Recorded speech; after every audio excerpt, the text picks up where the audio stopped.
الحمد لله وكفى والصلاة والسلام على رسوله المصطفى وعلى آله وأصحابه أهل الوفا. معززو قدرمندو ورونو، یو ورور پوښتنه کړې ده چې په ولاړه باندې بولې کول څنګه دي؟ ځکه دلته موږ ته یو چا فتوا راکړې ده چې په ولاړه باندې بولې کول سنت دي، خو دا فتوا چې موږ ته راکړې هغه داسې خلک دي چې هغه یو مذهب هم نه مني، لا مذهبه او غیر مقلدین دي. محترم وروره، بولې کول په ولاړو باندې دا د سنت هم خلاف ده او د انسان د عقل تقاضا هم دا نه ده، د ادب هم خلاف ده، د انسانیت هم خلاف ده، او دا مشابهت د کفارو د قومیانو مغربیانو سره هغوی سره مشابهت دی، ځکه نن سبا دا د هغوی یو عادت ګرځېدلی دی، کوم چې غیر مسلم دي هغه په ولاړو باندې بولې کوي. نو راځو خپلې خبرې ته. محترمه، امام ترمذي رحمه الله په ترمذي شریف کې باب لګوي، باب النهي عن البول قائما. باب دی په بیان د نهي کې د دې چې په ولاړه باندې باید بولې ونه کول شي. نو په اول د باب کې حدیث شریف راوړي، روایت د عائشه رضی الله تعالی عنها دی. هغه مبارکه فرمایي: من حدثكم ان النبي صلى الله عليه وسلم كان يبول قائما. وای کچا تاسو ته دې خبرداري درکړله، دا خبره درته وکړله چې نبی کریم صلی الله علیه و آله وسلم په ولاړو باندې قضای حاجت کړی دی، نو فلا تصدقوه، دغه سړي دا خبره مه منئ، تصدیق یې مه کوئ. ولی؟ ما کان یبول الا قاعدا، داسې وخت نه دی راغلی چې نبی کریم صلی الله علیه وسلم د قضای حاجت کړی وي الا قاعدا، خو مګر هغه به یې په ناستو باندې کاوه. د امام ترمذي رحمه الله له عاداتو او شرایطو څخه دا ده چې هغه د باب په اول سر کې اصح او صحیح حدیث راوړي.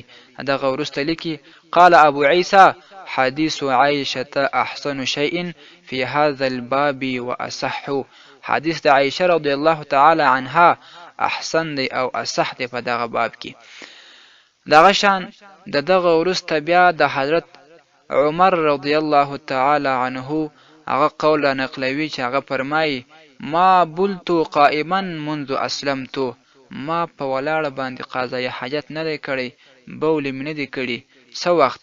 منذ اسلمت، هغه وخت چې په اسلام مشرف شوی یم، نو په ولاړه باندې ما بول نه دی کړی.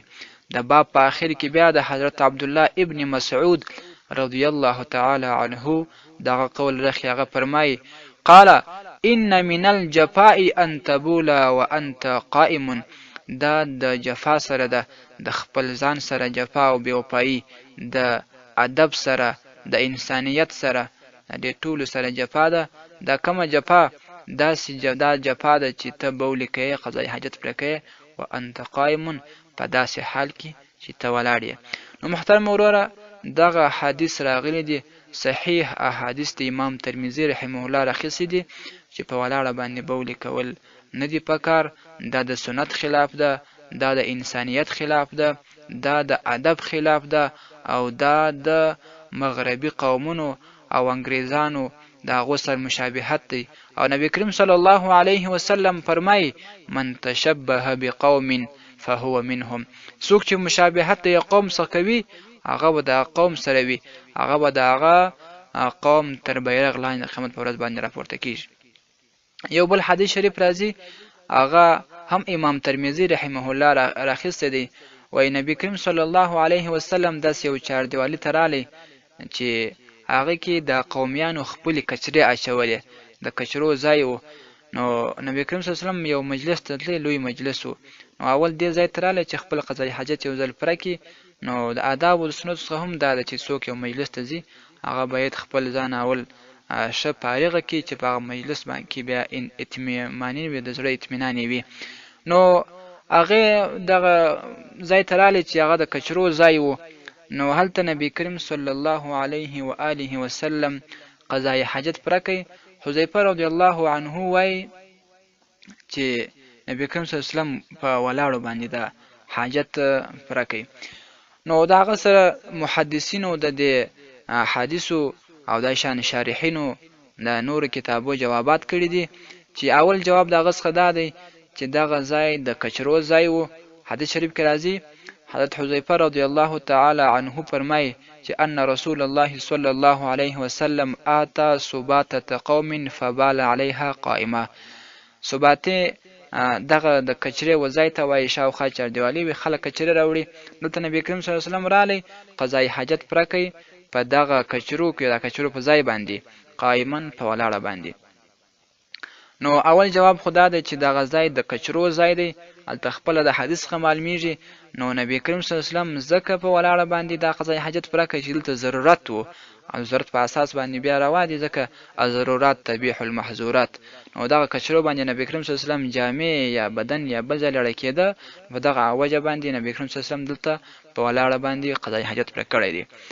دویم د دې حدیث څخه جواب محدثین او شارحین دا کوي چې دغه نبی کریم صلی الله علیه و آله وسلم صرف د جواز لپاره دا کړی دی، چې بیخي دا کار حرام هم نه دی، خو بیا هم د سنت مخالفت دی او د ادب او د انسانیت او د مغربي قومیانو سره د مشابهت په وجه باندې منع دی، نور حرام کار نه دی.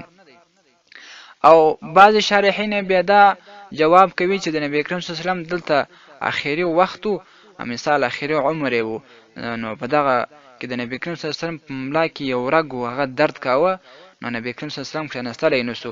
په دې اساس باندې دلته نبی کریم صلی الله علیه وسلم په ولاړ باندې قضا حاجت پوره کړی دی. بعضې محدثین بیا دا جواب کوي چې نبی کریم صلی الله علیه وسلم په دا ګونډو کې زنګنونو کې دلته کې درد و، نو په دغه اساس باندې په ولاړ باندې بوله سوي دي، نبی کریم صلی الله علیه وسلم کښېنستلی نه دی. اخري جواب یې لا بعضې محدثین هغه دا هم کوي چې دلته نبی کریم صلی الله علیه وسلم داسې پر ګونډو باندې مثال درېدلی، لکه پر ګونډو باندې چې انسان کښیني، لکه داسې لکه هغه ماشومان چې په کوچنیوالي باندې بولې کوي چې صرف د مخ خوا لوسه کي او پر ګونډه باندې داسې کښیني. نو دغه جواب یې کړی دی چې دلته نبی کریم صلی الله علیه وسلم په داسې حال کې بولې کړي چې هغه داسې پر ګونډه باندې او په زنګانه باندې تکیه کړې وه، نو بیا یې بولې کړي دي، او دغه په ګونډه باندې بولې کول بیرته داخلي دي، په ناسته کې په ولاړه کې نه دی داخل. نو دغه حدیث شریف امام ترمذی رحمه الله راخیستی دی ابواب الطهارت کې، باب النهي عن البول قائما، په دغه باب کې دا حدیث راخیستی دی په صفحه نه کې. دا شان دغه فتاوا لیکي شرح التنویر لیکي په جلد اول صفحه 355 کې چې په ولاړ باندې بولې کول منع دي. دا شان ډېرې فتاواوې دا لیکي او د کتابونه په دې باندې سره متفق دي چې بولې کول په ولاړه باندې دا د سنت هم خلاف دي، د ادب هم خلاف دي، د انسانیت هم خلاف دي. او بله لا دا چې دا اوس د مغربي قومونو عادت جوړ شوی دی، د کفارو او انګریزانو او مشرکینو او مجوسیانو عادت جوړ شوی دی چې هغه په ولاړو باندې بولې کوي. د البته د ولاړې دپاره د بولو ځایونه جوړ کړي دي. نو مسلمان خو ته پکار ده چې د هغو سره مشابهت ونه کړي، د هغو څخه ځان وساتي، ځکه علیه الصلاة والسلام فرمایي من تشبه بقوم فهو منهم، څوک چې مشابهت د یو قوم څخه کوي نو هغه به بیا د هغه څخه وي، د هغه قومیانو څخه به وي، او د قیامت په ورځ به د هغو تر بیرغ لاندې راپورته کېږي. نو مسلمان ته پکار ده چې د کفارو مغربي قومونو د عادت خلاف بولې په ناسو باندې وکړي، چې په سنت باندې موافق سي او ادب سره موافق سي، انسانیت سره موافق سي. والسلام علیکم ورحمة الله وبرکاته.